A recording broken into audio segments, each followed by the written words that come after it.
Hello दोस्तों, स्वागत है आपका अपने यूट्यूब चैनल MS एकेडमी में। आज हम कुछ नया लेकर के आए हैं। आज हम 12th क्लास के हिस्ट्री लेकर के आए हैं।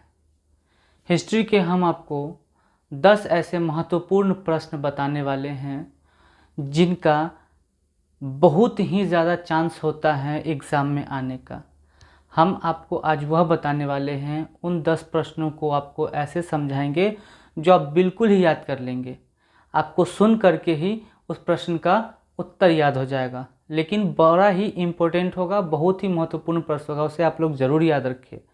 वीडियो देखने के बाद उसको आप अपनी कॉपी में ज़रूर नोट करें ताकि आपको और भी आसानी हो जाए याद करने में। समझ में आया? चलिए अब हम देखते हैं हमारा महत्वपूर्ण हम 10 महत्वपूर्ण प्रश्न जो आप लोगों के लिए लाए हैं वो ये है इतिहास का। सबसे पहला प्रश्न, अकबरनामा क्या है? अकबरनामा आप लोग जानते होंगे। अकबरनामा इस नाम से ही आपको पता चल जा रहा है कि आखिर यह है क्या। अकबर यानी कि अकबर से संबंधित होगा यह। तो प्रश्न है यहाँ कि अकबरनामा क्या है। तो इसमें लिखेंगे क्या, अकबरनामा का शाब्दिक अर्थ है अकबर की कहानी, जिसे अब्बुल फजल ने अपने फारसी भाषा में लिखा था। अकबरनामा में अकबर के जन्म से पहले से लेकर के उनके शासन तक की संपूर्ण जानकारी हमें अकबरनामा में मिलता है। अकबरनामा को 3 भागों में बांटा गया है। हो गया अकबरनामा क्या है, समझ में आ गया? कितना आसान शब्दों में, आसान भाषा में हमने आपको बताया। कुछ नहीं है ये, लेकिन बहुत महत्वपूर्ण प्रश्न है ये। चलिए दूसरा नंबर प्रश्न है यहाँ, महाभारत में वर्णित विवाह के प्रकारों का नाम लिखें। सबसे पहले तो आप ये समझ लीजिए, यह आपको महत्वपूर्ण प्रश्न ऑब्जेक्टिव के लिए आएगा कि महाभारत में वर्णित विवाह के कितने प्रकार हैं। तो सबसे पहले ऑब्जेक्टिव में के लिए तो आप ये याद कर लीजिए कि महाभारत में वर्णित विवाह के 8 प्रकार होते हैं, है ना। महाभारत में पूछे तब, या मनु में वर्णित विवाह के कितने प्रकार हैं, मनुस्मृति में वर्णित विवाह के कितने प्रकार हैं? तो सिंपल सा 8 गो विवाह हैं। अब उसी 8 विवाह का नाम आपको यहाँ लिखने के लिए कह रहा है। बड़ा ही अच्छा, ये भी महत्वपूर्ण प्रश्न है। तो इनका हम 8 नाम आपको यहाँ लिख दिए हैं, ठीक ना। देखिए, पहला है ब्राह्म विवाह, दूसरा है दैव विवाह, तीसरा है आर्ष विवाह, चौथा है प्रजापत्य विवाह, 5वां असुर विवाह, 6ठा गंधर्व विवाह, 7वां राक्षस विवाह और 8वां पिशाच विवाह। बड़ा ही महत्वपूर्ण प्रश्न है, इसे आप नज़रअंदाज ना करें। इस प्रश्न को आप जरूर नोट करें, इन सभी प्रश्नों को, और इसे ज़रूर याद रखें। यह बिल्कुल आने वाला है आपके एग्ज़ाम में। ऑब्जेक्टिव में एक तो ऑब्जेक्टिव में आपके लिए आएगा कि महाभारत में कितने प्रकार के विवाह का वर्णन है, 8 प्रकार का।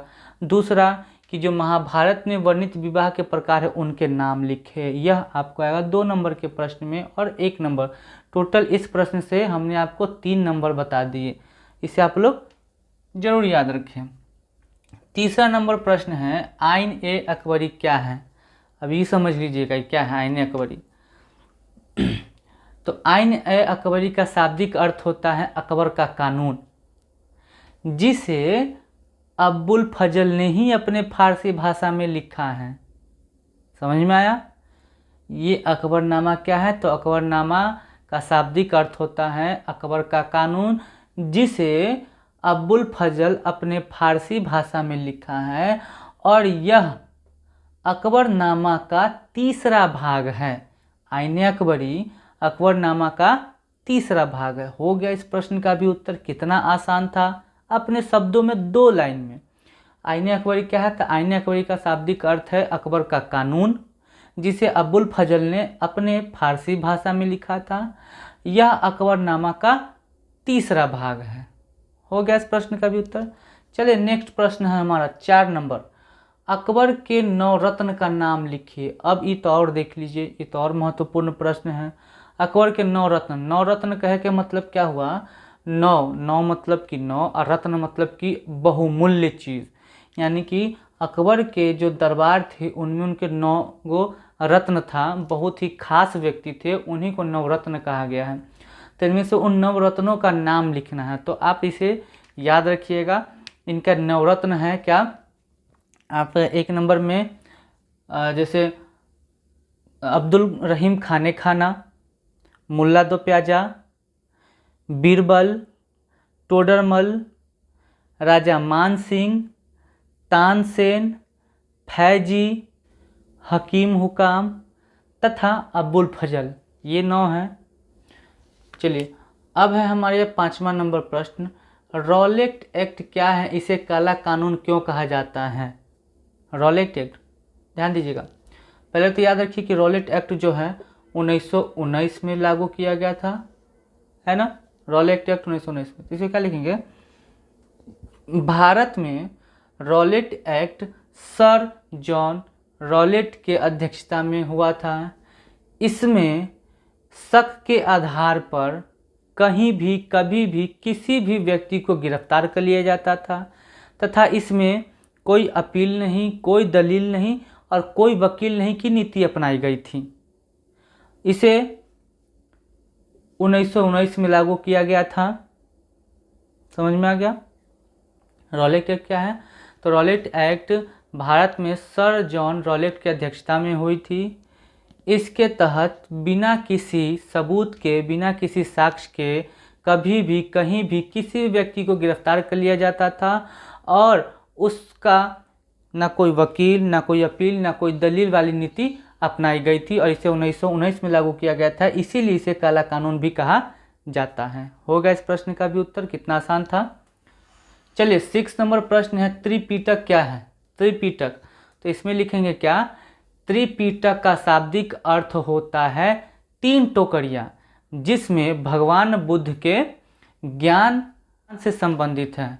उनके अनुयायियों ने इनके ज्ञान को 3 टोकरियों में बांटा, 3 टोकरियों में बांट दिया जो त्रिपिटक कहला, और उन तीनों का नाम है बिना पिटक, अभिधम्म पिटक और सूत पिटक। 3 है, याद रखिएगा। 7वां नंबर क्वेश्चन है, अभिलेख क्या है। अभिलेख, ये जो हम लिखे हैं ना बोर्ड पर, तो एक तरह से हम कहेंगे अभिलेख है, पर ये अभिलेख नहीं तो बोर्ड ना है। समझिए अभिलेख क्या है। अभिलेख क्या है कि प्राचीन काल में राजाएं अपने राज्य के आदेश को पत्थरों पर तथा ताम्रपत्र पर लिखवाते थे और उसी को जो है अभिलेख कहा गया है। समझ में आ गया। प्राचीन काल के राजा और राजवंश के जो लोग थे वो अपने राज्य के आदेश को, राज्य के कानून को पत्थरों पर लिखवाते थे, ताम्रपत्र पर लिखवाते थे, जिसे अभिलेख कहा जाता है। हो गया इस प्रश्न का भी उत्तर, कितना आसान था, इतना। चलिए आगे हैं 8वां नंबर प्रश्न, अकबर ने जजिया कर क्यों समाप्त किया। देखिए अकबर ने जजिया कर क्यों समाप्त किया, तो जजिया कर एक धार्मिक कर था। क्या है, जजिया कर एक धार्मिक कर था जो मुस्लिम जो शासक थे उनके द्वारा गैर मुसलमानों से लिया जाता है। गैर मुसलमान कहने का मतलब जिम्मियों। समझ में आ रहा है। ये जजिया कर जो है ये धार्मिक कर था। इसमें मुस्लिम शासकों के द्वारा गैर मुसलमानों से कर लिया जाता था और इसको अकबर ने समाप्त करवाया क्योंकि वह सभी धर्म को एक साथ एक समान मानते थे।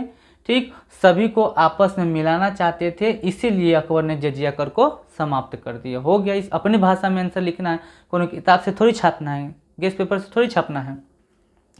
देखिए 9वां नंबर प्रश्न क्या है कि पुरातत्व से आप क्या समझते हैं। अभी भी बड़ा आसान क्वेश्चन है, बड़ा आसान प्रश्न है, लेकिन है बहुत महत्वपूर्ण। याद रखिएगा छोटा है पर ये मत समझिए कि छोटा है। वो कहावत सुनते हैं ना, देखे में छोटा लागे पर घाव करे गंभीर, सही वाली बात है।